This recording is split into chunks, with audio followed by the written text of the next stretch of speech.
Selon le président Paul Biya, l'année 2016 a été marquée par la résilience de l'économie camerounaise, saluée par les bailleurs de fonds malgré un contexte international défavorable. La lutte contre le terrorisme s'est accentuée et les forces de défense et de sécurité ont repoussé et mis Boko Haram sur la défensive.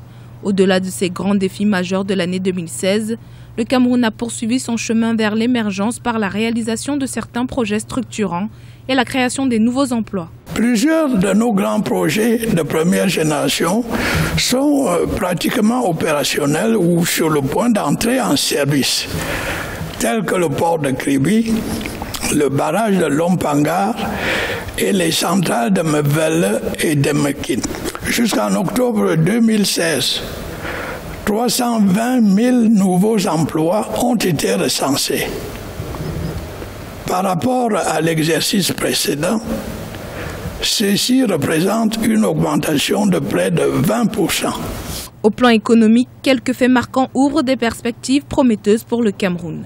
La conférence économique internationale organisée en mai 2016 à Yaoundé et l'entrée en vigueur des APE d'étape conclus entre le Cameroun et l'Union européenne le 4 août 2016 permettront d'acquérir des intérêts commerciaux et de nouvelles parts de marché sur la scène internationale. La moisson a été abondante en termes de principes d'action retenus en vue de l'amélioration du climat des affaires au Cameroun.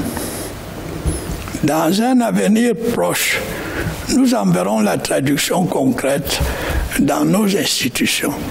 Le volet social de la vie nationale n'a pas échappé à l'analyse du président camerounais. Le drame des ECA et les mouvements d'humeur des enseignants et des avocats des régions du nord-ouest et du sud-ouest auront particulièrement attiré l'attention du chef de l'État. Tout en saluant la mémoire des victimes, Paul Biya a condamné les violences qui ont sévi dans les régions anglophones.